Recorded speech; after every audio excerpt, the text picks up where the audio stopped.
École scientifique et littéraire des Pyrénées-Orientales, donc la plus ancienne association et société savante du département des Pyrénées-Orientales, qui a été fondée donc en 1833.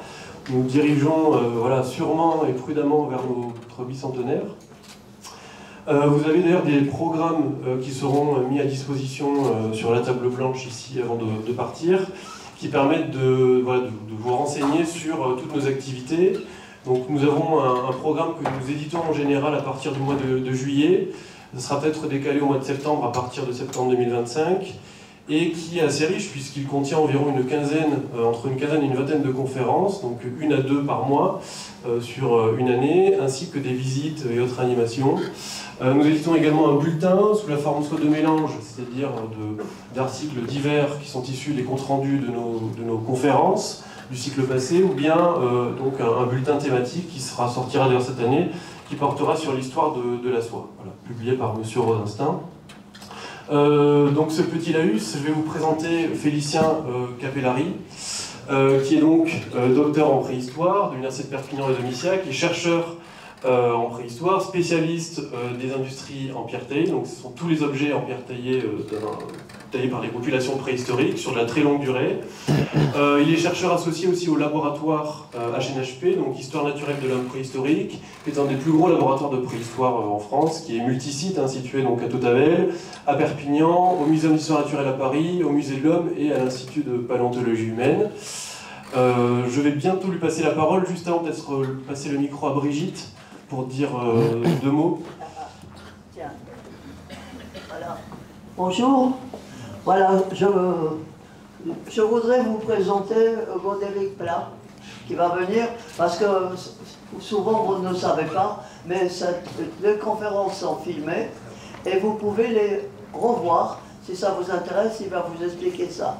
C'est d'autant plus intéressant qu'on peut le diffuser, et c'est important la diffusion du savoir.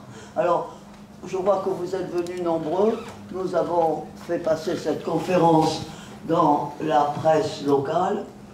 Et moi, je suis très contente, d'autant plus que j'étais la seule catalane en 1972, quand j'ai fouillé et qu'on a découvert l'homme de Tautavel à ce moment-là. Et ça a été un grand moment d'émotion avec Robert qui nous a dit « Gelati », donc ça veut dire qu'il y avait une belle découverte. Et on a eu la glace. Alors, il va se présenter lui-même et il va dire où est-ce que vous pouvez voir ces vidéos. Bonsoir à tous. Alors là, je m'appelle Godéric Pla et depuis environ 1 an et demi, je filme toutes les conférences de la SASL. Et si l'envie vous prend de vouloir revoir, réécouter la conférence ou revoir surtout le diapo aussi par même moment, alors ça se passe sur YouTube. Je ne sais pas si vous connaissez un peu tout ça. Bon, c'est la seule, on va dire, plateforme qui prend ça, on va dire, assez connue. Il suffit d'aller sur YouTube et de chercher SASL DPO. Voilà. Et le premier résultat, ça sera la chaîne de la SASL. Et là, vous aurez toutes les conférences mises en ligne en vidéo depuis environ 1 an et demi, 2 ans. Voilà. Et généralement, elles sont publiées sur Facebook. Si vous avez Facebook à la place de YouTube, vous pouvez le trouver sur Facebook. Voilà. C'est tout. Bravo. Bravo.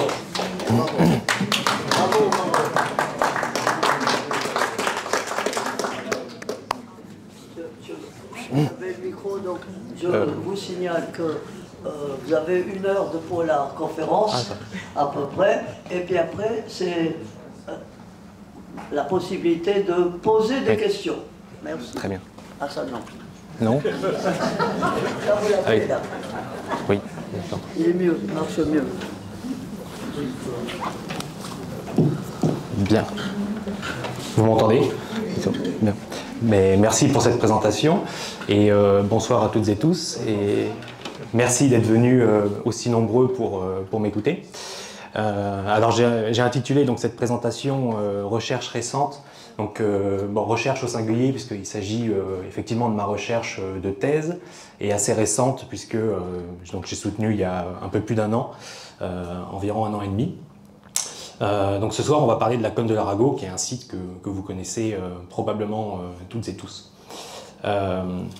Donc j'ai travaillé donc sur ce site puisque je fais des recherches sur le paléolithique inférieur Donc le paléolithique inférieur, pour vous placer un petit peu dans le contexte, c'est une période de la préhistoire ancienne qui commence il y a à peu près 1 800 000 ans et qui s'arrête vers à peu près 300 000 ans avant le présent. Donc c'est une période effectivement très importante, très vaste, et une période pour laquelle on a peu de sites, on a quelques dizaines de sites en Europe qui sont répartis de façon assez non uniforme, justement, assez éparpillée sur le territoire européen. En général, ces sites sont situés en plein air. Donc ce sont des sites que l'on découvre en contexte de terrasses alluviales, dans les anciennes terrasses des fleuves, et que l'on retrouve en période interglaciaire. Donc en fin de compte, le site de la Cône de l'Arago est une exception, puisque c'est un site en grotte, et puis c'est un site qui comporte des occupations en période froide, donc en période glaciaire. Donc d'où ces sites, on les a sur une fourchette de temps très longue, et nous ici on va se concentrer... PowerPoint qui dépasse. On va se concentrer sur une période qui est à la Cône de l'Arago entre 700, 600 et 400 000 ans. Donc on est sur cette fourchette-là. Alors, à cette époque, au Paléolithique inférieur, effectivement, l'espèce qui peuple le continent est intitulée Homo heidelbergensis, dont les restes humains de la Cône de l'Arago sont des éminents représentants. Vous en avez ici à l'écran. Le fameux crâne Arago 21 dont on vient de parler justement, et bien d'autres. Homo heidelbergensis, pourquoi? Parce que la mandibule a été trouvée dans la ville d'Heidelberg en Allemagne. Et donc c'est cette espèce-là, on a à peu près des restes humains dans une vingtaine de sites en Europe pour cette espèce qui est considérée comme l'ancêtre de Néandertal. Il y a encore des débats sur la filiation exacte, mais a priori c'est évidemment avant Néandertal et ce serait son ancêtre direct.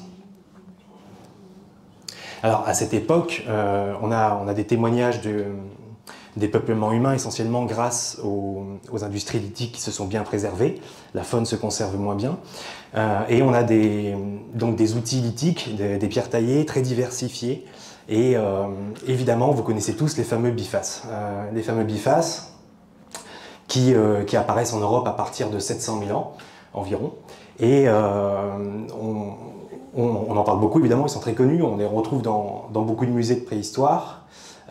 Mais en fin de compte, ces objets qui sont obtenus par sculpture de la pierre, essentiellement le silex, mais aussi bien d'autres pierres, ces objets sont connus et malheureusement, quand on regarde l'ensemble des publications et ce que l'on retrouve dans les sites, on se rend compte qu'ils sont injustement mis en avant, puisqu'ils constituent en fin de compte environ 2%, parfois 3-4% maximum des outils que l'on va retrouver dans les sites, alors que la plupart du temps, les outils sont de petits outils sur éclat qui sont obtenus par d'autres processus, par ce qu'on appelle du débitage. Donc c'est assez simple, en fait, ils vont récupérer de la matière première, ils vont taper dessus avec un marteau qu'on appelle un percuteur, et en fin de compte, ils vont produire tout un tas de petits outils donc sur éclat. Et donc tous ces petits outils sont en quelque sorte injustement méconnus, puisqu'on met tout le temps en avant le biface. Et c'est vrai que les bifaces, on en retrouve un peu partout, on en a à la Cône de l'Arago. Mais donc ce soir, je vais vous parler de mon travail qui a consisté à renseigner les comportements humains à partir de ces petits éclats dont on parlait moins. Alors, ce qu'il faut savoir, juste pour vous placer dans le contexte, c'est que pendant très longtemps, pendant des décennies, on s'est intéressé, dans la recherche en préhistoire, on s'est intéressé essentiellement aux modèles de peuplement. Donc on cherchait à savoir comment l'Europe avait été peuplée, par où étaient passés les hominidés, par quel chemin, et on essayait de distinguer des cultures techniques avec les pierres taillées, justement. Donc on s'intéressait à distinguer des grandes cultures, bifaces, pas bifaces. Justement, on utilisait les bifaces et les éclats pour essayer de distinguer des cultures techniques, et on se limitait un petit peu à ça. Aujourd'hui, juste pour vous préciser, on a changé, on a des enjeux différents, et donc on va s'intéresser aux outils en question et aux modalités d'occupation des sites, aux activités qui s'y sont déroulées et aussi au comportement. Et on a une vision qu'on peut qualifier de plus, pas archéologique, mais plus ethnologique, paléo-ethnologique. Voilà, on va s'intéresser un peu plus à ce qui s'est passé dans les sites et à la place des sites dans le territoire. Donc on a zoomé en quelque sorte. Voilà, pour le dire de façon un peu simple, on a un petit peu zoomé sur les problématiques. Voilà. Donc pour réaliser ce travail, moi j'ai sélectionné 3 niveaux archéologiques qui ont été fouillés dans la cône de l'Arago. 3 niveaux archéologiques dans l'objectif de caractériser les industries et d'apporter un petit peu plus de connaissances sur ces lointaines sociétés à partir donc des fameuses industries sur éclat. Donc ces 3 niveaux ne contenaient pas de biface et les industries lithiques étaient uniquement constituées de petits éclats ou de petits outils sur des objets qui avaient été prélevés dans la nature. Alors l'intérêt d'avoir sélectionné 3 niveaux, il est un petit peu décalé. L'intérêt d'avoir sélectionné 3 niveaux qui se suivaient, c'est qu'on avait, pour le niveau L et le niveau K, on a une période froide, une période glaciaire, et pour le niveau J, qui est juste au-dessus, on a une période plutôt interglaciaire, donc tempérée. Ces occupations, elles étaient assez centrées sur l'acquisition des cervidés, donc en période glaciaire, c'était du renne, et en période tempérée, du cerf et du daim. Le contexte, lui, n'a pas changé, c'était toujours la grotte, hein, c'était toujours la même vallée de Totabel, et le cortège de roches est à peu près similaire. Donc voilà, on avait une variabilité d'occupation, mais qui se suivait dans un temps relativement court à l'échelle du paléolithique inférieur, donc quelques millénaires, peut-être quelques dizaines de millénaires au maximum, mais à l'échelle du paléolithique inférieur, ça reste acceptable. Alors, je vais juste parler de la cône de l'Arago une petite minute, mais j'imagine que c'est pas moi qui vais vous apprendre que c'est Monsieur Farine qui l'a signalé à Monsieur Marcel de Serres au début du 19e siècle, hein, donc en 1828. Il y a une première publication qui est parue en 1829. Et alors c'est Farine qui signale la grotte, mais ensuite, il serait l'inventeur de la grotte, enfin, en tout cas l'un des premiers à la signaler. Ensuite c'est Marcel de Serres qui va déterminer la faune qu'il a retrouvée. Et ensuite les premières fouilles, vous le savez, donc démarrent à partir de 1964 avec le professeur Henri de Lumley, après que Jean Abel-Année, qui était premier conservateur au musée de Totabel, lui ait signalé la cavité. Alors la cône de l'Arago, donc c'est cette grande cavité, c'est une des plus grandes cavités de la région qui est au-dessus du lit du Verdouble, hein, une centaine de mètres au-dessus du Verdouble. Et au total, on a aujourd'hui on a 55 niveaux archéologiques qui ont été repérés, avec des occupations qui démarrent vers aux alentours de 600 000 ans et qui s'arrêtent vers 90 000 ans, donc c'est absolument colossal. Et des occupations à la fois en période tempérée et en période froide. L'intérêt de la cône de l'Arago sont ses restes humains. La faune, qui s'est parfois conservée de manière exceptionnelle, alors que c'est rarement le cas dans les autres sites pour cette période, surtout en plein air. Et l'intérêt, c'est également, vous imaginez en 50 ans, les dizaines d'approches interdisciplinaires qui se sont succédées dans à peu près toutes les disciplines. Donc le contexte est très riche et c'était un point de départ assez intéressant évidemment pour quelqu'un qui veut mener une étude. Alors je vais rapidement présenter les niveaux archéologiques auxquels je me suis intéressé. Le premier, donc le niveau L, qui est, comme je le disais, en période froide, très froide, en période glaciaire. C'est un niveau qui a été fouillé en 1984 et sur environ 70 mètres carrés. Un niveau qui comprenait des dizaines de milliers d'objets, du lithique, des pierres taillées, mais aussi de la faune. Pas de restes humains. Et des restes archéologiques qui étaient très très bien préservés. L'intérêt de ce niveau, qui a été considéré comme une sorte de halte de chasse, c'est que les individus se sont centrés sur la chasse aux rennes. Donc on a 85% de rennes qui ont été retrouvées. Et on imagine une occupation relativement courte au début de l'automne, enfin au début de l'hiver et à la fin de l'automne, plus exactement. Ça, c'est les gens qui travaillent sur la faune, donc les archéozoologues qui nous en parlent. Le niveau qui est juste au-dessus, c'est à peu près le même, c'est le niveau qui est appelé K, où ils se sont également concentrés sur le renne. Alors vous pouvez voir, on a des connexions anatomiques, on a des ossements qui sont restés très bien préservés, puisqu'ils n'ont pas été trop perturbés par les carnivores, et puis par les processus, et puis par le temps. Et donc dans ce niveau, on avait exactement le même type d'occupation, hein, un focus sur le renne, une sorte de halte de chasse, et également pas de restes humains. Alors il faut imaginer que pour les niveaux L et K, la température au cours de l'année, elle est froide. Elle est très froide toute l'année. Le climat, il est évidemment très rigoureux. Il y a une sorte de paléo-tramontane qui ramenait du vent très froid, très glacé dans la cavité. Et également, la vallée de Tautavel était une sorte de stade de France avec de la toundra et un couvert végétal très peu développé. C'est un petit peu l'inverse avec le niveau qui est juste au-dessus, donc troisième niveau, le niveau qui est dénommé J, qui est un peu plus récent du coup, hein. Les deux autres c'est plutôt vers 530-550 000 ans, lui il serait daté vers entre 480 et 500-520 000 ans, c'est assez large comme datation. Mais ce niveau-là, dans ce niveau, on a repéré quelques dents humaines, des dents déciduales, ce qui signifie que le groupe était un peu plus important. Des dents de lait qui sont tombées naturellement, donc des enfants étaient présents.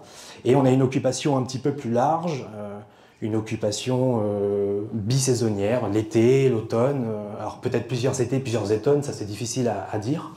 En tout cas, ici, les individus, les groupes humains qui ont occupé la grotte, ils se sont aussi concentrés sur la chasse aux cervidés, mais c'est pas les mêmes, hein, c'est du daim et du cerf.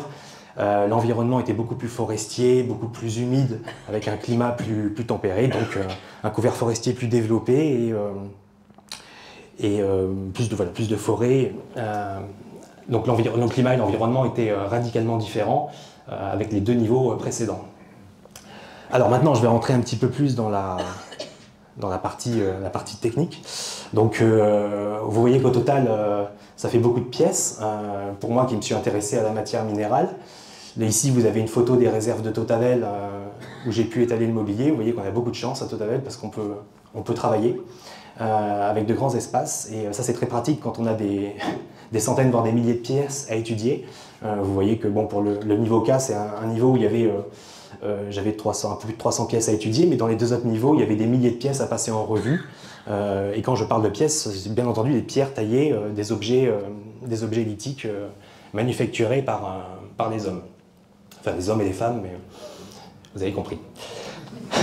Alors, donc là, du coup, je vais rentrer un petit peu dans le dur, mais enfin, il n'y a rien de compliqué. Je voudrais simplement, ce soir, pour pas être trop précis, énumérer quelques résultats qui m'ont paru intéressants, qui m'ont paru majeurs. En fait, je voudrais simplement parler des points communs qu'il y avait que j'ai rencontrés au cours de l'étude, des points communs entre ces différentes occupations. Parce que la question était de voir si justement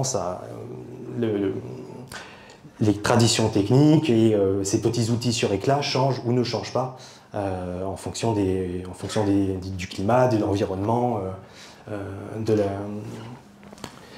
et des différents types d'occupations. Alors la première constatation que j'ai pu faire, c'est que l'approvisionnement en roche, en roche taillée, varie assez peu. En fin de compte, la plupart du temps, les roches sont locales. Plus de 90% des roches qui sont utilisées sont locales. Et on retrouve la même chose dans les trois niveaux. Le quartz constitue à peu près 70% de ce qu'on va retrouver. Et vous avez plusieurs zones qui reviennent régulièrement, que ce soit dans le niveau L, K et J. Donc une zone assez éloignée qui constitue le bassin de Narbonne-Sigean on a des silex, une zone un peu moins éloignée qui constitue la vallée de la Tête, et enfin une zone plutôt locale ou strictement locale. Donc voilà, la première des choses à rappeler, c'est cette persistance en fin de compte d'approvisionnement. Vous voyez que les courbes sur l'image de gauche, sur ce graphique, les courbes se superposent presque à quelque chose près. Alors, il existe des petites différences parfois quand on va dans les détails. Par exemple, dans le niveau J, il y avait un approvisionnement un peu plus important en calcaire local, ou dans le niveau L, ils se sont servis en silex local aussi dans la rivière en bas de la grotte. Mais à part quelques petites différences comme ça, en fin de compte, en termes de proportions, on va retrouver à peu près les mêmes roches et les mêmes proportions, donc pour des occupations qui peuvent être bien différentes. Ensuite,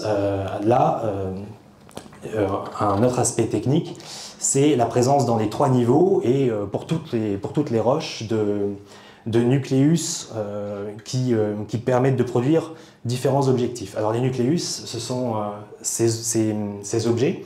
Quand vous prenez une roche et que vous la débitez pour en sortir des éclats, à la fin, il vous reste des éclats que vous pouvez utiliser et puis un déchet qui reste, c'est-à-dire un noyau, donc on appelle ça un nucléus.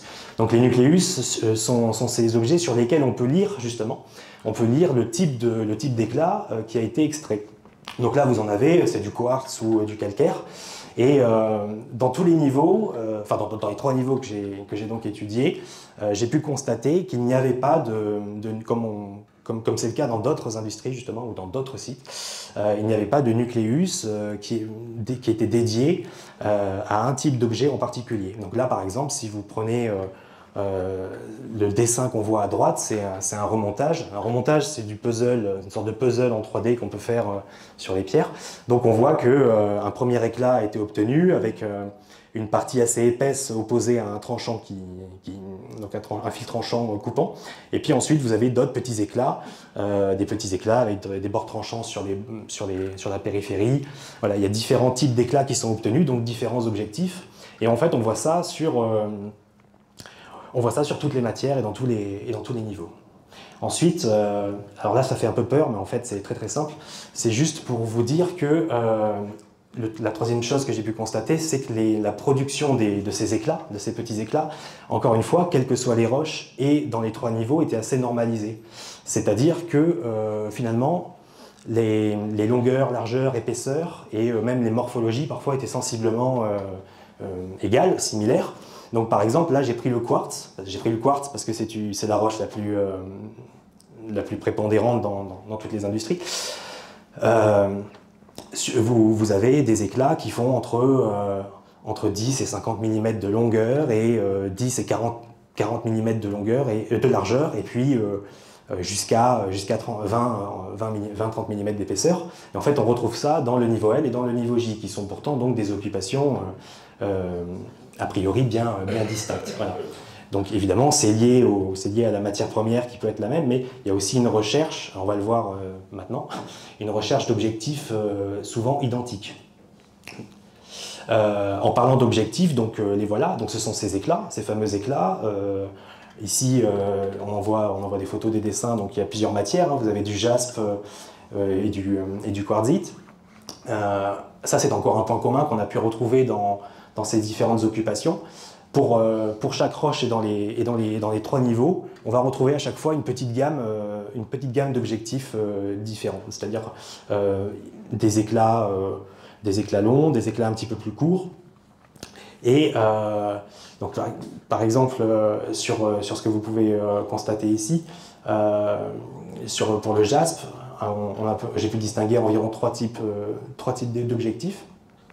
Et pour le quartzite ici, dans le même niveau, donc une autre roche, une petite gamme d'éclats avec, par exemple, ici des tranchants périphériques, ici une épaisseur, donc on appelle ça un dos, c'est une grosse épaisseur qui est opposée à un fil tranchant, ou alors ici un tranchant transversal opposé au talon de l'éclat, donc à une partie plus épaisse.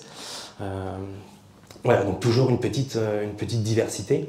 Et cette diversité-là, je passe parce que c'est la même chose pour le niveau suivant. Là, c'est ce genre d'objet que l'on peut retrouver dans le niveau K. Donc, il s'agit toujours d'éclats en quartz qui sont obtenus. Et enfin, voilà, ici, pareil, on a un exemple avec le quartzite et le grey quartzite. Vous voyez que si je prends le grey quartzite, c'est à partir de cette roche, il y a une petite diversité. Ce qui ne signifie pas que ce sont forcément des outils différents, ça on ne sait pas. Mais en tout cas, on a des éclats variés qui sont produits à partir donc d'un même nucléus, donc à partir d'un même bloc, d'un même volume. Encore une dernière illustration. Voilà. Alors, ce qui est intéressant aussi, c'est que si on peut remarquer dans les trois niveaux et pour des roches diverses, des objectifs qui sont similaires, on a certains objectifs, en revanche, certains éclats, certains types d'éclats qui reviennent jamais. Donc, par exemple, les grands éclats ou des éclats avec des bords convergents, des petites pointes. Ça, c'est des types d'éclats qui reviennent dans 3-4% des industries, que ce soit dans le niveau L, dans le niveau K et dans le niveau J. Donc on voit que même les éclats finalement peu recherchés, on voit que ce qui est peu recherché revient dans les trois niveaux. Maintenant, je voudrais aborder encore un point commun entre ces différentes industries. Vous avez des éclats qui vont être produits à partir de volumes de pierre, donc c'est des éclats bruts qui coupent déjà immédiatement à l'issue de leur production. Et puis parfois, certains éclats vont être retouchés, retravaillés, donc ça les transforme, ce sont des outils, ça va les transformer en outils. Et tous ne sont pas retouchés. Mais parmi la population d'éclats qui ont été retouchés, on a des critères assez précis qui reviennent. Donc en général, les éclats qui sont sélectionnés pour être retransformés sont souvent les plus épais, les plus grands. Et puis on va retrouver d'autres critères qui reviennent dans les trois niveaux.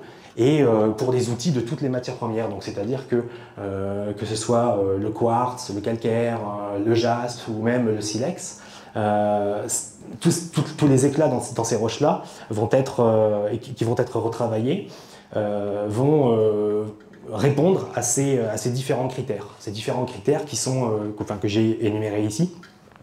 Donc en général, ce sont des éclats qui sont issus des premières phases du débitage, donc des premières phases d'extraction d'éclats, quand ils commencent à exploiter les blocs. Mais bon, peu importe, enfin, ce qui compte, c'est surtout tous ces critères-là. Un des critères fondamentaux, c'est surtout la présence d'une zone qui peut servir de zone préhensive, puisque c'est comme pour nous qui avons des couteaux, hein, on ne les tient pas par le fil tranchant, on les tient par un manche. Et là, ici, c'est à petit peu près la même chose, on le voit sur les dessins ou les photos. Il faut toujours une zone réservée à l'appréhension pour pas se blesser. Et donc en général, l'intégralité de ces éclats qui ont été retouchés inclut cette zone dite préhensive ou préhensible. Pour évoquer un petit peu plus loin ce point, là je vous montre par exemple un éclat, le dessin d'un éclat en quartzite. Alors il ne faut pas faire attention au charabia, c'était une figure de la thèse, donc c'est normal que... Mais je l'ai pris en exemple, puisque on a sur ce dessin, donc en fait on voit que opposé au fil tranchant qui a servi à qui coupe, hein, c'est un gros éclat avec un fil tranchant, opposé à cette partie active, il y a un aménagement qui a été réalisé. Donc une retouche, hein, une nouvelle transformation. En fait, ils ont créé un dos, ils ont créé une épaisseur, ils ont créé une zone qui pouvait être prise dans la main. Voilà. Donc quand les éclats ils comprennent naturellement une zone épaisse, une zone qu'on peut avoir dans la main, À ce moment-là, ils n'ont pas besoin d'aller plus loin et de retransformer, mais dans certains cas, alors c'est rare, hein, c'est vrai que c'est pas, vous voyez, on les voit pas, c'est 3%, 11%, 10% des outils, c'est pas un phénomène que l'on voit fréquemment, mais ça arrive, et surtout, ce qui m'intéressait, c'était de montrer que cette façon absolument prégnante de vouloir créer des zones préhensibles, on la retrouve dans les 3 niveaux. Donc en fait, c'est un comportement technique qu'on a retrouvé dans des occupations bien différentes. Voilà, même si on ne retrouve que sur une faible proportion d'outils, ça m'a un petit peu interpellé. Donc c'est vraiment toujours la volonté d'avoir cette zone préhensible pour ne pas se blesser, etc. Ensuite, après, tous ces éclats, ils peuvent être, comme je vous le disais, remodifiés, retouchés, retransformés de plein de façons différentes.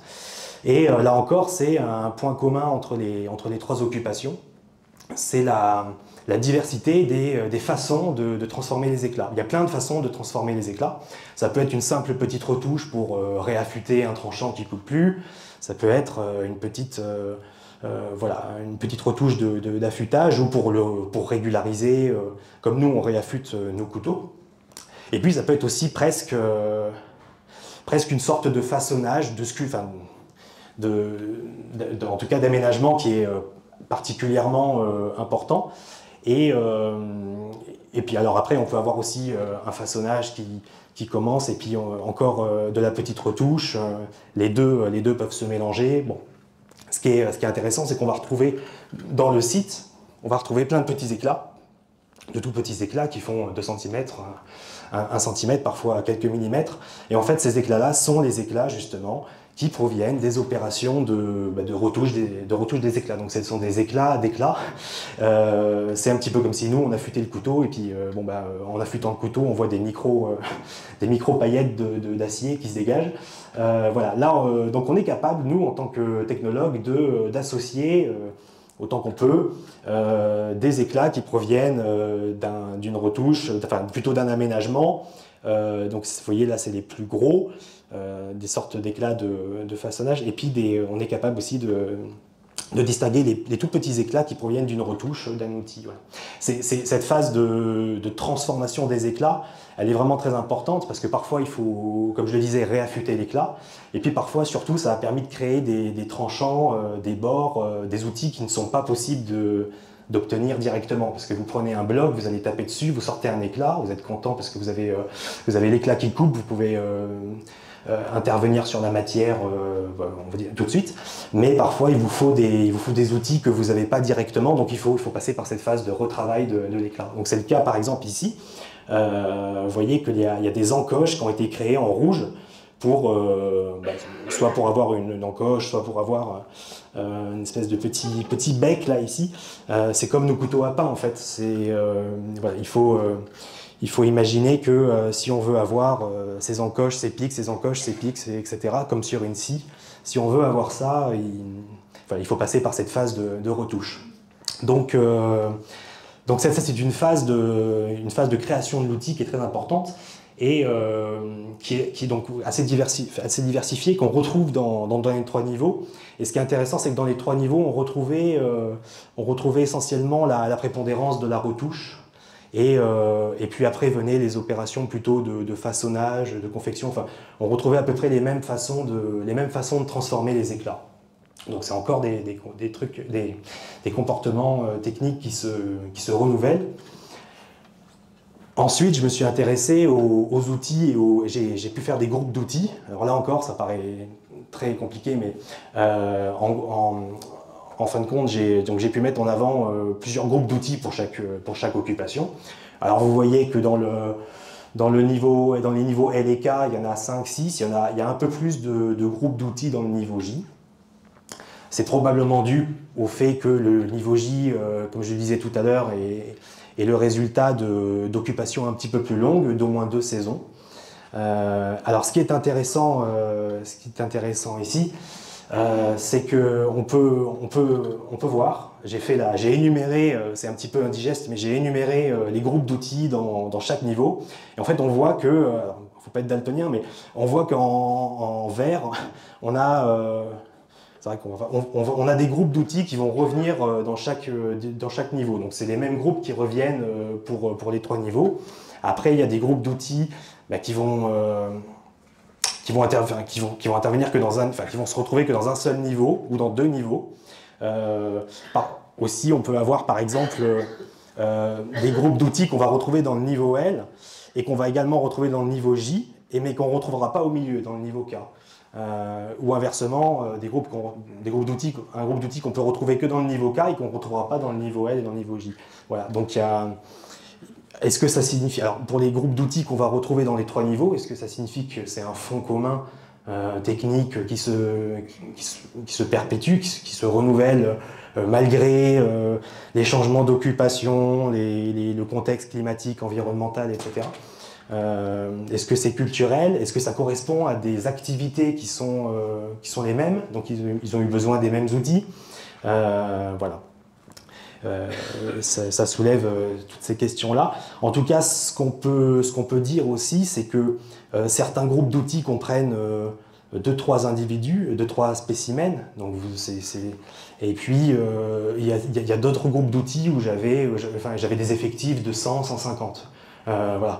Donc c'est un petit peu comme nous dans notre cuisine, on a tous 40 couteaux et 40 fourchettes, mais on a une louche. Parce qu'on n'a pas besoin de 40 louches. Et là, c'était un petit peu la même chose. Il y avait voilà. Mais ça ne signifie pas qu'il y a des groupes d'outils importants et d'autres moins importants. Il y a des différences d'effectifs, mais peut-être que finalement, le groupe d'outils où il n'y a que représenté par un seul spécimen est très important. Par exemple, c'est le cas du biface. C'est vrai que le biface ne représente que 2 ou 3%, mais il a pu jouer un rôle important. Mais là, voilà. Donc, là, par exemple, ici, on a un outil qui représente 48% du niveau J. Donc, c'est des outils avec des fils tranchants très longs. Donc, c'est une sorte de grand couteau avec des fils tranchants rectilignes qui font environ 7-8 cm. Et voilà, ça, c'est le genre de choses qu'on va retrouver sur le quartz dans le niveau J. Et c'est un groupe d'outils important. Alors je continue parce que sinon je sais pas. Encore un autre point, je crois qu'il y en a 11 ou 12. Donc, ce qui m'a interpellé donc, dans l'étude de ces 3 occupations, c'est le fait qu'au sein de l'outillage, il y avait très peu d'outils perforants, d'outils qui comportaient une pointe ou un pic, des tranchants convergents, des outils qui permettent de rentrer dans la matière. Donc, alors oui, vous en avez pas mal pour le niveau K, mais ça se base sur un effectif de 7. Donc mais si on regarde dans le niveau L et dans le niveau J, en fin de compte, on voit que les pourcentages sont assez minimes. Donc là encore, qu'est-ce qui fait qu'au sein de l'outillage, si peu d'outils perforants sont présents dans des occupations très distinctes entre J et L? Est-ce que c'est quelque chose qui est dû aux activités qui n'ont pas nécessité d'avoir de tels types d'outils, ou est-ce que tout simplement ces outils qui comportent un potentiel piquant, perforant, sont réalisés sur des matières premières végétales? Alors pour les niveaux L et K, comme on est en période glaciaire, c'est peut-être un petit peu difficile. Pour le niveau J, on a quand même un couvert forestier végétal très très développé. Donc pourquoi pas? Peut-être qu'on ne les a pas retrouvés parce qu'ils sont fabriqués en bois ou en os, etc. En attendant, c'était quand même un point commun et une caractéristique de l'outillage sur éclat de ces occupations. Voilà. Encore quelque chose qui paraît compliqué, mais encore un point commun. La majorité des outils sur éclat ont des angles de coupe assez ouverts. Alors, c'est quoi un angle de coupe? C'est très simple en fait. Sur les objets lithiques, c'est comme sur les couteaux. Il y a un angle qu'on peut mesurer. Donc, moi, j'ai mesuré les angles sur ces outils. C'est les angles de tranchant. Évidemment, si on prenait une lame de couteau, ce serait un petit peu plus compliqué, mais sur les objets en quartz, en jaspe, etc., sur tous ces outils retouchés, on peut mesurer, et c'est ce qu'on fait en tant que liticien, on peut mesurer les angles.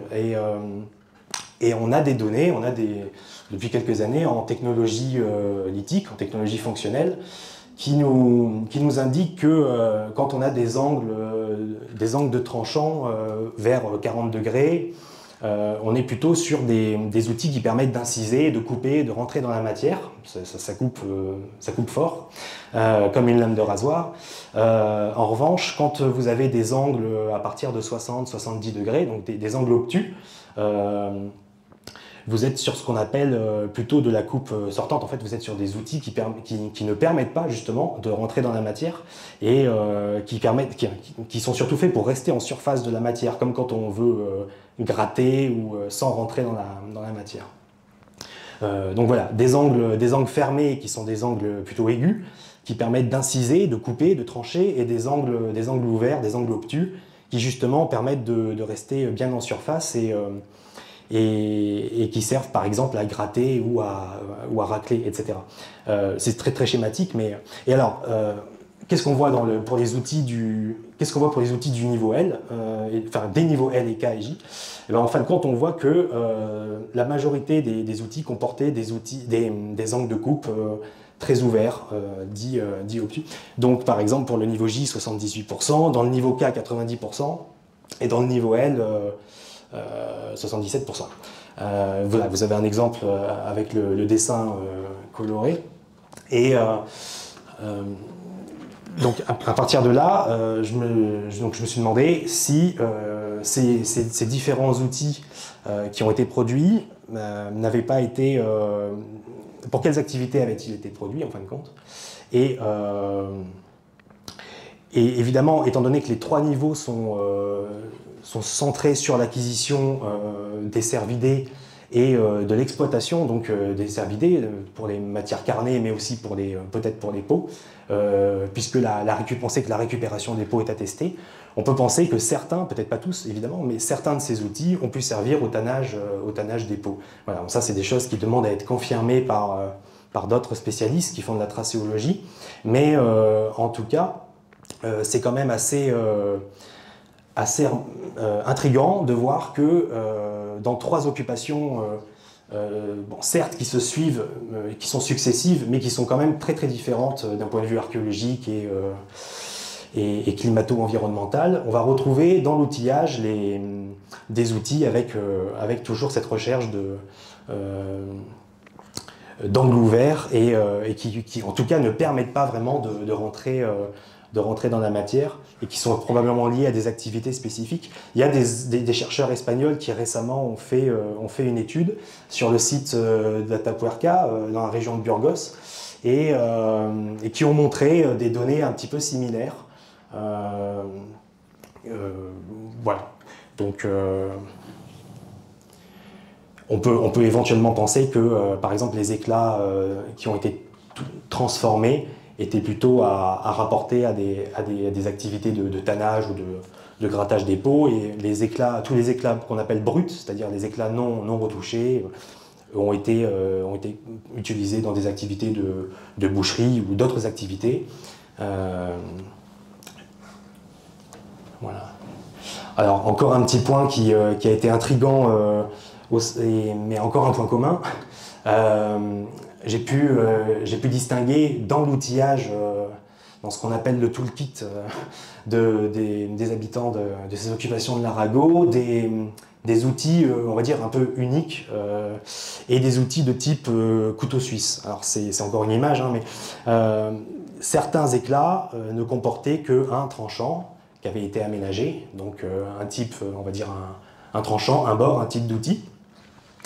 Et d'autres éclats, un peu plus rares, vous avez des pourcentages un petit peu plus rares, mais toutefois présents, comportaient plusieurs outils qui avaient été aménagés, comme s'ils avaient sélectionné un éclat et ils avaient installé dessus donc plusieurs tranchants. Alors il y a plusieurs cas de figure, soit ça peut être le même tranchant, on a 3 fois ou 2 fois le même tranchant le même outil qui est installé, soit ça peut être des tranchants différents. Et donc à ce moment-là, on aurait une sorte de couteau suisse, pour le dire de façon un peu simple.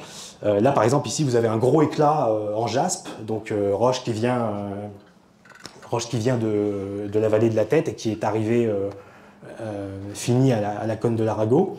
Et sur ce tranchant, sur cet éclat, pardon, vous avez plusieurs. Il y a un petit souci de numérotation.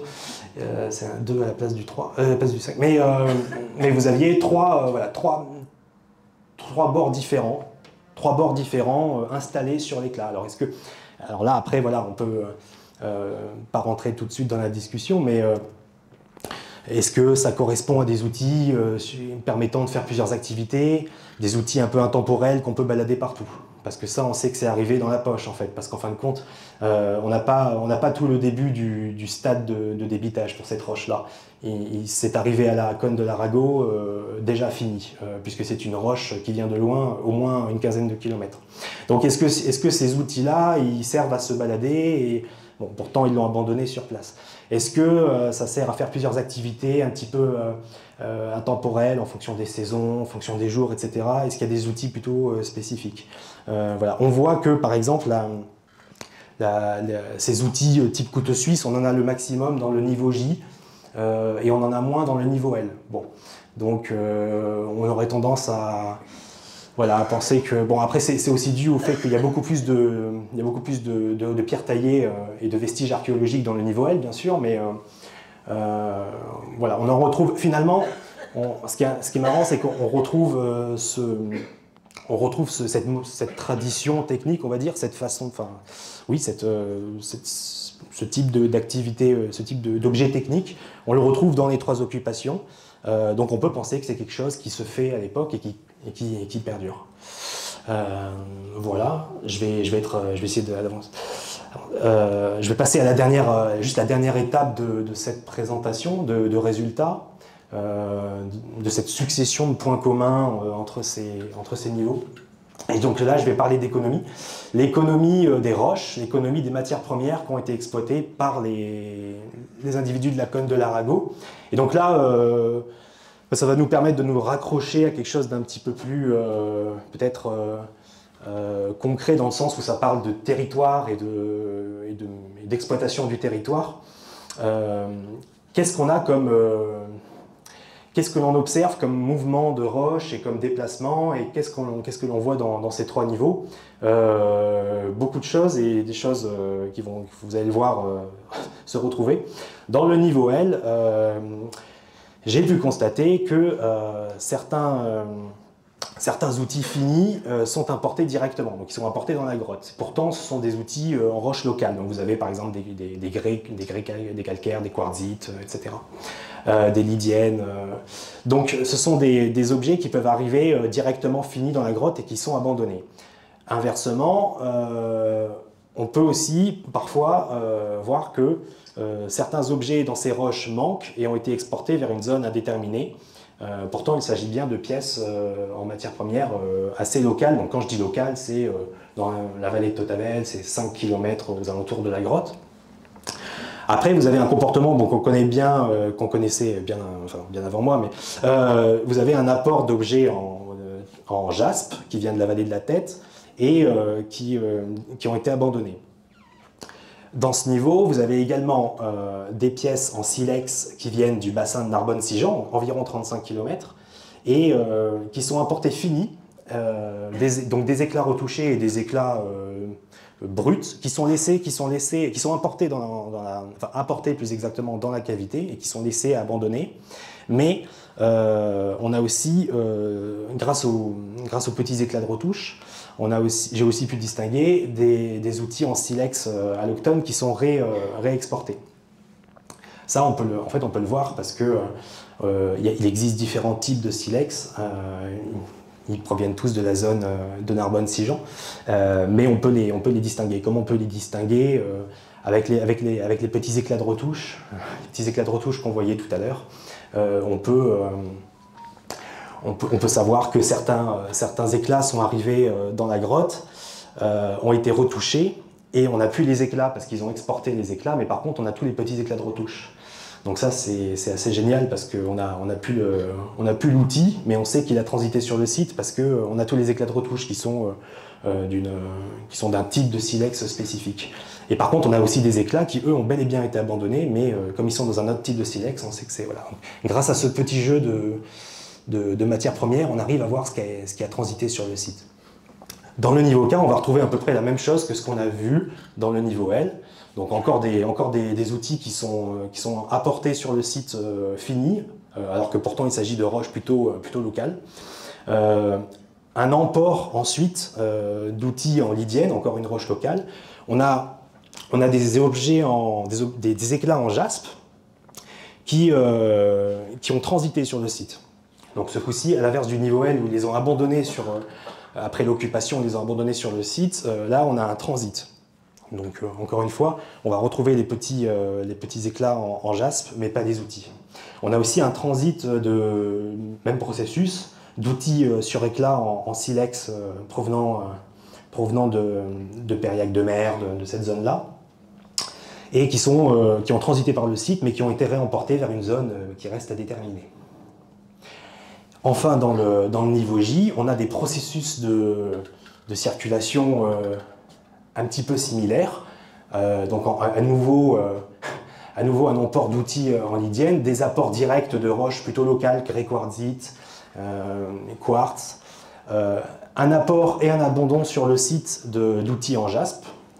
Et alors là, donc petite surprise, en fait, moi je pensais que les trois occupations n'avaient pas vu de biface, et en fin de compte, j'ai trouvé quelques éclats, et oui, une certaine quantité d'éclats qui pourraient provenir du façonnage de biface. Donc, et même des portions, deux portions de biface qui auraient éventuellement donc, transité par le site, et qui... voilà, donc on n'a plus les bifaces, mais on aurait éventuellement la trace de fabrication de bifaces. Voilà pourquoi d'ailleurs, en fin de compte, les distinctions typologiques sont parfois un petit peu inefficaces, puisque on va prendre un niveau, on va penser que dans ce niveau on n'a que des éclats, bon, et puis en fin de compte, on a pu avoir aussi la présence d'un outil qui est passé là, mais qui a été emporté, mais en fait on a accès uniquement aux déchets de fabrication de cet outil, et on n'a plus accès à l'outil. Voilà, toujours est-il que ce qu'on peut voir en clair, c'est que dans ces trois niveaux, on va avoir sur les mêmes roches des processus qui reviennent, des processus de circulation et d'apport-emport, pour pas dire import-export, d'apport et d'emport d'outils assez similaires. Et donc là, on voit bien que les comportements, on appelle ça des comportements économiques, c'est lié à voilà, on a des comportements économiques qui reviennent. Voilà. Donc j'en arrive, je me rapproche de la fin. Finalement, pour répondre à la question qu'on se posait au début, ça c'est encore un peu indigeste, mais j'ai mis en fait en vert la liste des ressemblances. Alors je ne les ai pas toutes présentées ce soir parce que c'est long, puis il y en aurait beaucoup d'autres à développer. Mais en clair, j'ai listé un petit peu tout ce qui apparaissait comme point commun, et finalement, ce qu'on peut dire, c'est qu'il existe des différences, c'est évident, toujours des petites différences, mais elles sont quand même assez peu nombreuses, et elles concernent des détails. Alors, par exemple, voilà, une exploitation du calcaire un petit peu plus prononcée dans le niveau J, quelques différences dans l'outillage, ça c'est évident, dans la constitution des outils, sur éclat. Dans le niveau J, ils n'ont pas utilisé que des éclats, ils se sont aussi servis dans la nature d'objets naturels, enfin si vous voulez, de galets et d'objets en quartz, mais qu'ils n'ont pas retaillés, qu'ils n'ont pas débité pour en sortir des éclats, ils se sont directement servis de ces petits galets. Ça, c'est une petite différence. Et aussi, pardon, peut-être pour le charabia, mais cette fameuse cette fameuse apparition éventuelle de bifaces qui auraient transité par le site dans le niveau J et dont on retrouve, mais non pas les bifaces, mais des déchets de production de ces bifaces. Voilà, ça c'est les différences. Après, on a quand même beaucoup plus de points communs. Ce qu'on peut dire rapidement, mais enfin, c'est que finalement, on peut penser que le contexte climato-environnemental n'a pas eu beaucoup d'influence sur la technicité, sur les traditions techniques, sur les comportements économiques.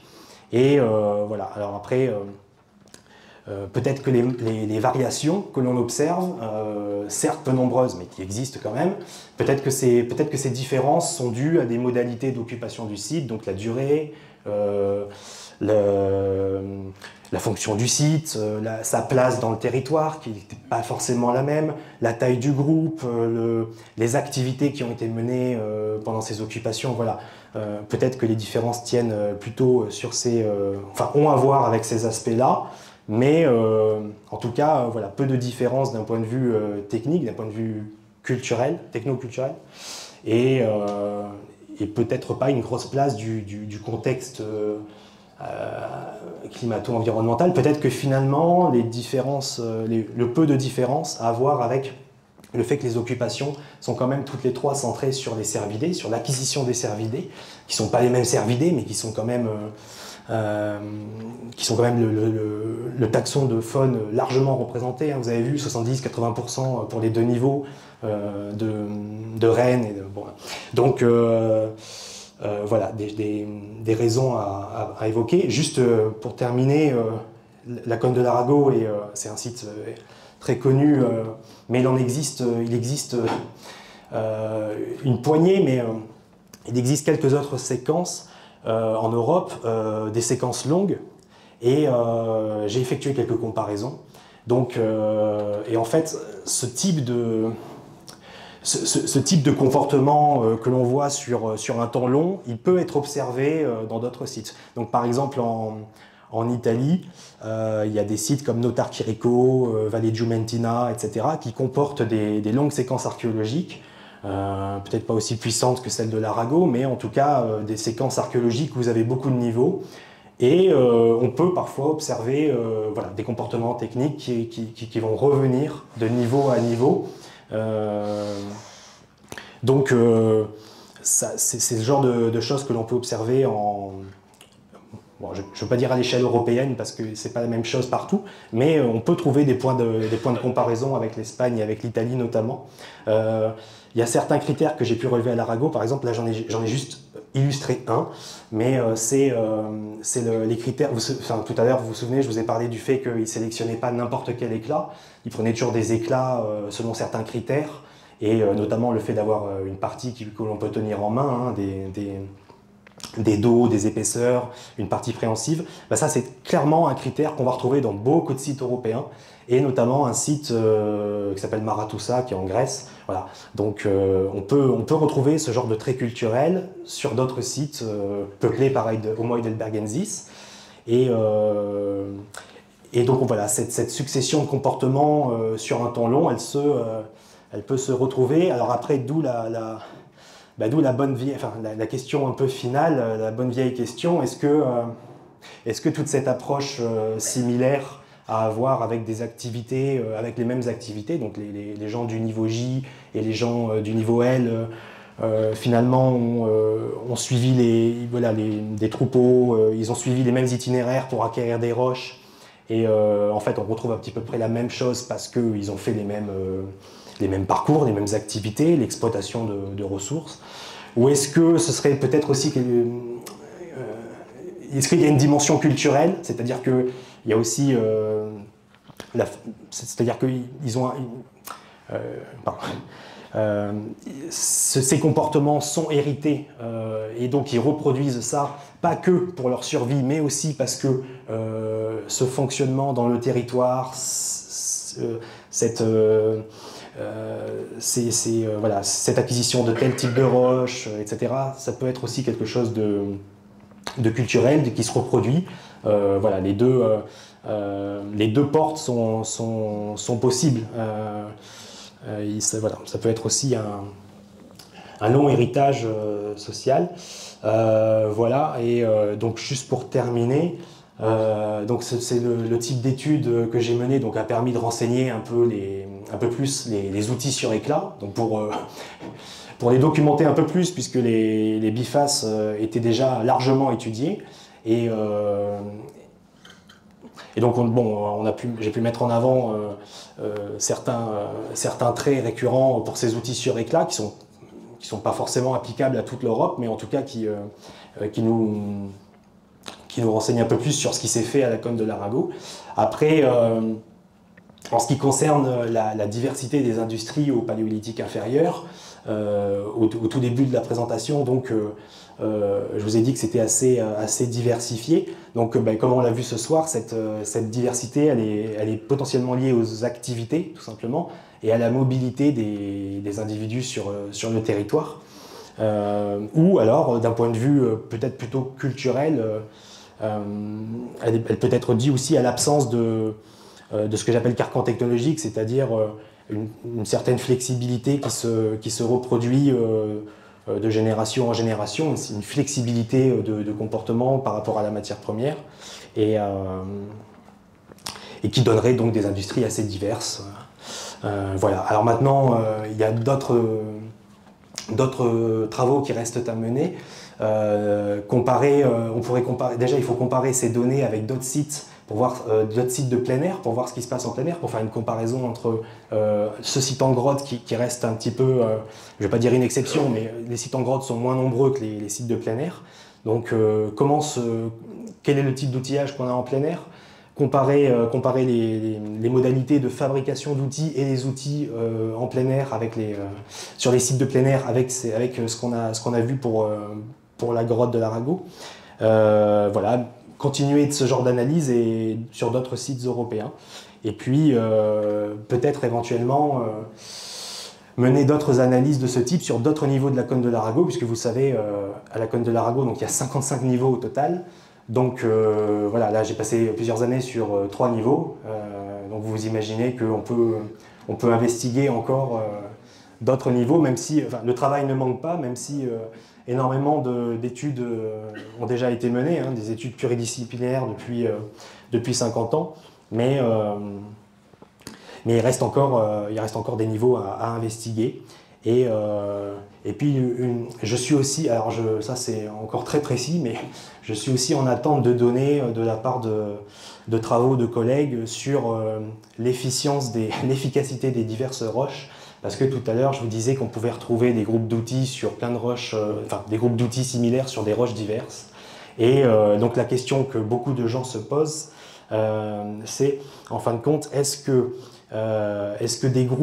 des outils identiques sur des roches diverses, est-ce que ça change quelque chose ou est-ce que ça change rien? Peut-être que d'un point de vue culturel, ça change rien pour eux, mais est-ce que d'un point de vue efficacité fonctionnelle, ça change quelque chose? Nous, on a des couteaux en céramique, on a des couteaux en acier, on a des couteaux en bambou en Asie. Est-ce que le même couteau fait dans un matériau différent, ça va changer quelque chose ou non? Et si ça change quelque chose, qu'est-ce que ça change? Voilà, en fait c'est pareil pour les matières premières. On a des groupes d'outils qui reviennent sur du calcaire, du quartz, du jaspe. Et pourquoi? Est-ce que c'est lié à des activités différentes ou est-ce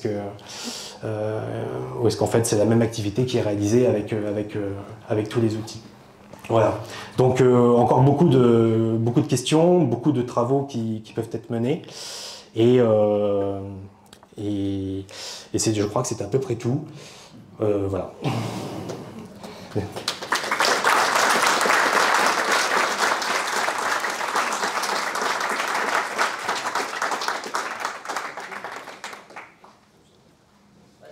Alors, maintenant, nous avons un conférencier qui a posé beaucoup de questions. Et ben, c'est à la salle de lui poser des questions. Voilà.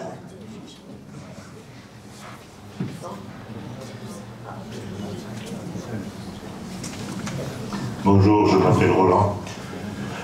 Bon, vous m'avez un peu répondu à la question parce que je me posais la question selon les 3 niveaux. La plus ancienne jusqu'à la supérieure, celle qui est la plus proche de nous. Est-ce que dans le choix des roches qu'ils faisaient, ils avaient déjà un choix de dureté de la roche. Parce que j'ai vu qu'ils utilisaient du jaspe, du silex, et vers la fin, il y avait du grès quartzite. Donc pour moi, le grès quartzite était la plus friable par rapport à l'autre. Est-ce qu'ils faisaient un choix déjà au départ dans la première couche que dans la dernière? Alors c'est la question justement. C'est clair qu'il existe des duretés différentes pour chaque roche. Et donc, alors est-ce qu'ils ont choisi tel type de roche pour tel type de tranchant? Ça, c'est la question que l'on se pose. Et ça pourrait être envisagé si justement on avait des outils, des outils retouchés, enfin des tranchants toujours différents pour chaque roche, mais c'est pas le cas. Il y a quand même des tranchants assez identiques qui reviennent sur des roches différentes. Donc je pense qu'effectivement un tranchant en jaspe ne coupe pas de la même façon. Un tranchant en silex, ça coupe assez bien, assez vite. Quand c'est du bon silex, c'est vraiment, ça coupe très fort. Eh oui, c'est comme du verre, ça coupe vraiment, ça coupe très fort. Et le jaspe, par exemple, qui est une radiolarite, enfin c'est un petit peu de la famille des silex, le jaspe, il coupe un petit peu moins bien que le silex. Il coupe un peu moins fort. Mais comme il est un peu plus dur, justement, il est peut-être un peu plus résistant. Et c'est pareil pour le grès quartzite, qui coupe bien, mais quand même un peu moins que le silex. Mais le silex coupe beaucoup mieux. Mais le silex, il va avoir tendance à s'épuiser rapidement. Donc comme il va avoir tendance à s'épuiser rapidement, il faut le réactiver, il faut le retoucher rapidement. Et du coup, voilà la question. Pourquoi avoir fait les mêmes tranchants sur les mêmes roches? Est-ce qu'ils s'en fichent complètement, ou est-ce qu'il y a un intérêt, ou est-ce que ça change quelque chose sur l'activité? Ah, c'est fini. Bon. Mais débranché. Ah, c'est bon, ça va? Non. Ouais, oui, ça fonctionne, c'est bon. Et je sais plus ce que je disais. Oui, la question c'est pourquoi. Et en fait, pourquoi? C'est-à-dire, est-ce que en fait c'est mieux de prendre du grès quartzite ou du quartz pour couper du bois, écorcer un arbre, et c'est mieux d'utiliser du silex pour découper un steak de cerf, ou est-ce que c'est l'inverse? En fait, on n'a pas trop de données là-dessus et ça a l'air un peu bébête, mais c'est vraiment pas facile. Parce que pour obtenir des réponses à ces questions-là, on est obligé de faire de la tracéologie. Et moi, je ne suis pas tracéologue, mais il y a des gens qui font de la tracéologie, donc qui font tout un tas d'activités avec des éclats.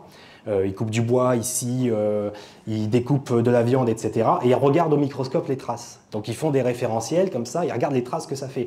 Et après, ils vont dans les sites archéologiques, ils récupèrent les outils, et donc ils regardent s'il y a des traces. Déjà, il n'y en a pas toujours. Il y en a très rarement en fait des traces qui sont conservées, mais quand il y a des traces qui sont conservées, qu'ils ont observées au microscope, ils comparent les traces des pièces archéologiques avec les traces de leur référentiel. Et quand on arrive à faire ça, eh ben on arrive à dire ah tiens, ça c'est le type de trace qui a servi à racler une peau, et ça c'est le type de trace qui a servi à couper du bois.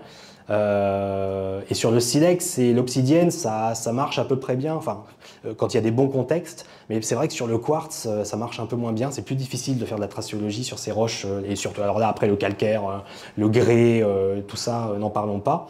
Donc on est en attente de données tracéologiques voilà, pour travailler sur les macrotraces, les microtraces, on est en attente de données, et surtout de données sur les différentes efficacités fonctionnelles des roches. Mais justement, l'Arago est un formidable laboratoire pour ça, parce qu'on a des occupations avec à chaque fois un cortège de roches très diversifié. Donc voilà. Et juste pour répondre, je ne sais pas si j'ai bien répondu, mais dans les 3 niveaux, en tout cas, que j'ai étudiés, il y a ces différents groupes qui reviennent sur différentes roches, différents groupes d'outils. Après, dans les tout premiers niveaux de l'Arago, parce que je ne sais pas si j'ai bien montré au début, mais moi j'ai étudié des niveaux qui sont au milieu. Et en fin de compte, c'est loin d'être les premiers niveaux. Vous voyez, les niveaux Q, P, etc., qui sont bien plus bas. Voilà. Alors il faudrait mais bon, les niveaux Q ne sont pas totalement fouillés, mais en tout cas, il faudrait regarder, pour répondre justement à votre question, est-ce que dès les premières occupations à la cône de l'Arago, on sait qu'il y a ce choix multiple de matières premières. Après, est-ce que dans ces niveaux-là, ils ont aussi fait des groupes d'outils identiques sur des matières premières différentes? Il faut... voilà. Je vous remercie. Est-ce qu'il y a d'autres questions? Apparemment, oui. Voilà.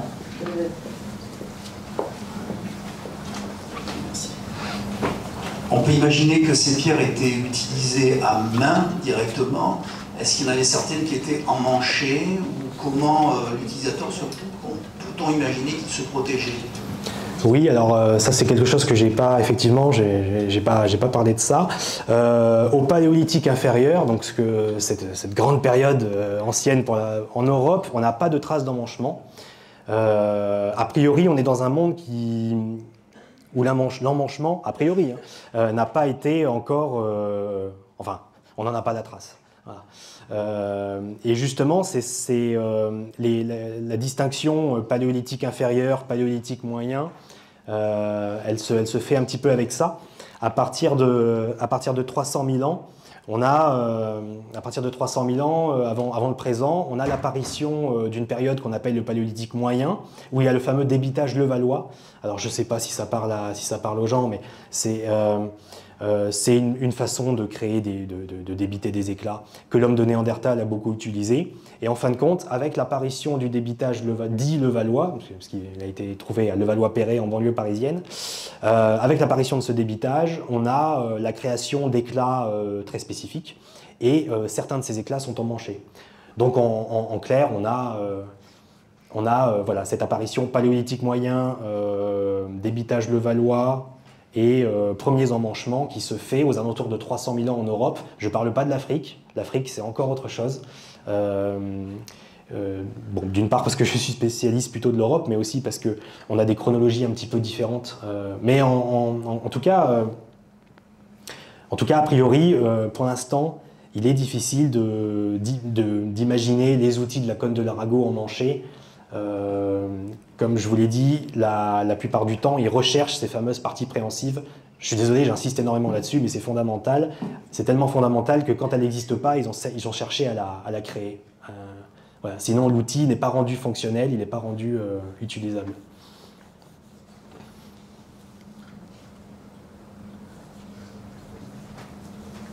Est-ce qu'il y a d'autres questions?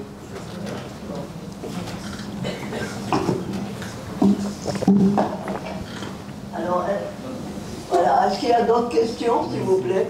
Ah. Oui, merci beaucoup. Je voudrais juste savoir, dans le cadre de vos recherches et de la coopération européenne, quels sont les centres avec lesquels vous travaillez? Vous aviez parlé de Heidelberg notamment, et voilà, c'est dans le projet, c'est dans la prospective de vos travaux. Oui, alors le laboratoire de préhistoire de Tautavel entretient des liens avec beaucoup d'institutions. Il faut savoir que déjà on est une antenne de l'Université de Perpignan, mais aussi du Muséum d'Histoire naturelle de Paris. Et donc historiquement, il y a beaucoup de collaborations déjà avec Tarragone, où il y a un laboratoire de préhistoire assez important. On a beaucoup d'échanges entre gens entre chercheurs, doctorants, postdoctorants. J'ai parlé des sites d'Atapuerca tout à l'heure qui sont dans la région de Burgos et qui ont été fouillés par quelqu'un qui s'appelle Carbonel, professeur Carbonel, qui était un collègue du professeur Delumlé pendant très longtemps. Tautavel est un des sites connus à l'échelle européenne, mais même mondiale, tant par les restes d'Homo heidelbergensis, la puissance de stratigraphique, et bien d'autres aspects de la richesse du site. Et donc on a des collaborations régulières avec des laboratoires plutôt européens, c'est vrai.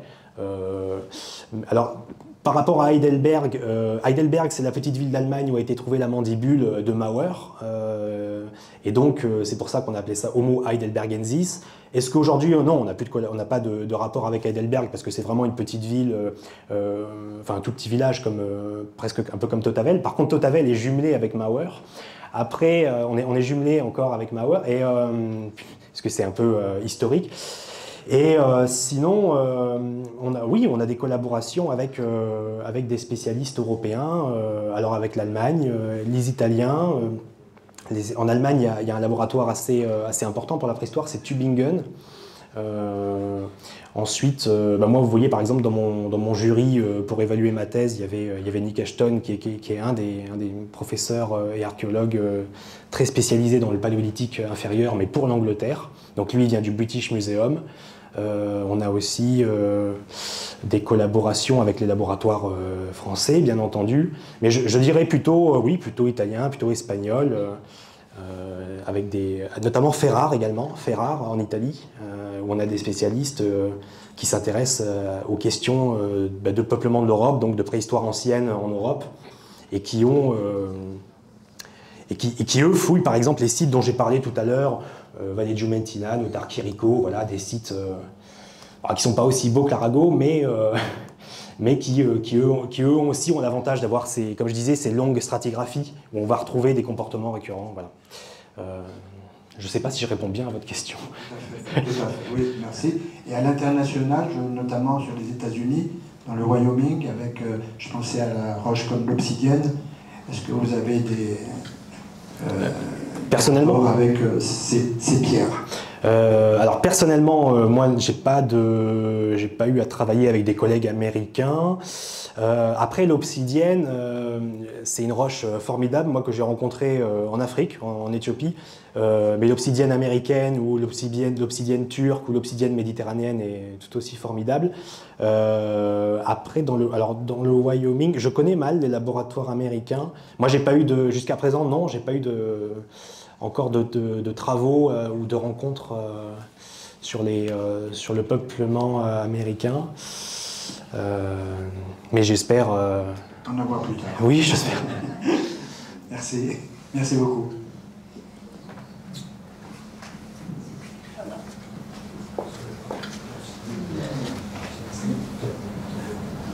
Alors, est-ce qu'il y a encore d'autres questions? Si vous voulez. Oui. Je peux parler peut-être sur le micro même. En fait, tout ça, ça me pose deux questions, si vous voulez.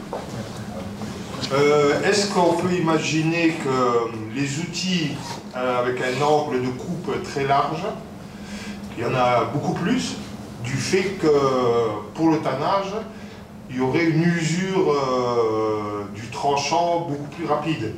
Donc refaire beaucoup d'outils. Ça, et je pose ma deuxième question parce que sinon je vais l'oublier. Est-ce qu'on peut imaginer ensuite que si vous fouillez des niveaux où il y a par exemple eu beaucoup de cheval, on va trouver une industrie lithique avec des outils vraiment différents, du type de boucherie différente? Ah bah alors, je vais commencer par la deuxième question. Figurez-vous que dans les niveaux P de la cône de la Q aussi, mais je pense surtout à P, il y a beaucoup de cheval. Et voilà, c'est des niveaux qui sont aux alentours de 550 000 ans, qui sont parmi les premiers niveaux de la cône de l'Arago. Évidemment, ils sont en bas. Donc. Et il y a beaucoup de cheval dans ces niveaux-là. Et justement, première chose, il y a beaucoup de grands éclats. Là, je vous ai dit qu'il y avait plutôt des petits éclats, assez diversifiés, mais plutôt des petits éclats, et pas vraiment de grands, très grands éclats. Dans les niveaux P, c'est un petit peu différent. Apparemment, ils ont beaucoup de grands éclats, donc on peut penser à des éclats massifs, une sorte de... je sais pas, hein, peut-être des hachoirs, voilà, il y a beaucoup de grands éclats, et ensuite il y a beaucoup de petites pointes. Donc tout à l'heure, quand je vous disais que finalement il y a un point commun entre ces trois occupations, c'est la rareté des pointes, etc. Effectivement, c'est un point commun qu'on retrouve dans ces trois niveaux, mais il semblerait que dans les niveaux P inférieurs, il y a P1, P2, P3, et il semblerait qu'il y ait plus de pointes déjà. Donc c'est déjà une différence qui peuvent être liées... qui pourrait être lié par exemple à ce que vous dites, c'est-à-dire au fait que justement on ait un approvisionnement, en ressources carnées différents. et peut-être pas à des questions culturelles, parce que, bon, je sais pas, hein, mais entre P et L, il peut y avoir quelques siècles, quelques millénaires, mais en fait pour nous quelques millénaires c'est énorme, mais quand on pense au temps long du paléolithique inférieur, c'est pas si énorme, ce qui fait qu'en fait, s'il y a des variations, pour moi elles sont peut-être un peu plus d'ordre par rapport aux occupations que par rapport à la culture, etc. Bon, je digresse un petit peu. Et en fait, alors par rapport à votre première question, vous demandiez si ça peut être en fait de la réduction. Je pense que c'est à ça que vous pensez. Est-ce que ces angles de coupe très obtus, très ouverts, est-ce que c'est pas tout simplement un éclat qui progressivement est réduit? Alors j'y ai pensé, figurez-vous, mais ça pourrait être le cas si on avait une réduction progressive de l'éclat suite à des réaffûtages, c'est-à-dire à force de réaffûter, à force de retransformer l'éclat parce qu'il ne coupe plus, il se réduit énormément. Mais dans ces cas-là, ce qu'on retrouve sur les sites, eh bien, c'est ce qu'on appelle des éclats de réaffûtage ou de ravivage. Donc, c'est-à-dire que c'est des tout petits éclats qui vont emporter un bord d'outil. Alors attendez, je vais essayer de retrouver la slide. Et en fait, ces éclats, on ne les a pas. Voilà. Vous vous souvenez, tout à l'heure, je vous ai dit, les éclats, ils peuvent être transformés par des opérations de retouche. Parfois, il y a de la grosse retouche, c'est ce qu'on appelle un peu du façonnage. Ça donne des éclats très transformés. Puis parfois, il y a des micro-retouches, c'est vraiment des tout petits éclats. Voilà, pim, pim, pim, ça vient réaffûter juste le bord du fil tranchant. Eh ben, il se trouve que quand on a un outil qui est complètement transformé, quand on a un éclat qui est très retouché, si vous voulez le réduire, au bout d'un moment, vous allez emmener un bord de l'outil. Je ne sais pas si je me fais bien comprendre. Mais en tout cas, vous allez emmener un bord d'outil retouché. Et du coup, logiquement, on devrait retrouver des éclats de réaffûtage, des éclats de ravivage, des éclats qui eux-mêmes, c'est un peu des poupées gigognes, des éclats qui eux-mêmes vont emporter des bords d'outils. Et en fait, on ne les a pas. Et ensuite, j'ai remarqué que les éclats n'étaient pas réduits. C'est-à-dire qu'on n'a pas des éclats qui auraient été réduits successivement. Alors ça existe hein, au paléolithique moyen, par exemple, il y a un coin là en Charente, dans le sud-ouest, voilà, il y a un site qui s'appelle la Quina, et donc justement ça a donné quelque chose qu'on appelle le Quina, où voilà, en fait les hommes de Néandertal, ils ont réduit successivement des outils sur éclat, et ils les ont tellement réduits qu'au bout d'un moment ça devient c'était très grand, puis ça devient ils appellent ça des limaces là. Et donc dans les sites, ils ont justement tous les éclats déchets qui proviennent des multiples phases de réaffûtage. Et là on les a pas. Donc du coup, moi j'ai l'impression que c'est une intention première, et donc l'intention première c'est de créer sur l'éclat un angle très ouvert, et c'est un peu étonnant de voir cette recherche toujours d'un certain angle, à quoi c'est dû, et voilà. Alors,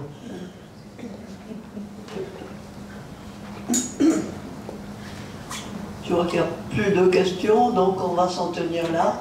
Je vous remercie, en tous les cas, pour votre brillante conférence. Je vous signale, rendez-vous dans 3 semaines, le 14 mars, ici, même heure, même lieu, sur Coup de chaud sur les coraux profonds, par une sommité de Bagnols-sur-Mer. C'est le directeur adjoint de l'Observatoire océanologique. Ça sera très intéressant.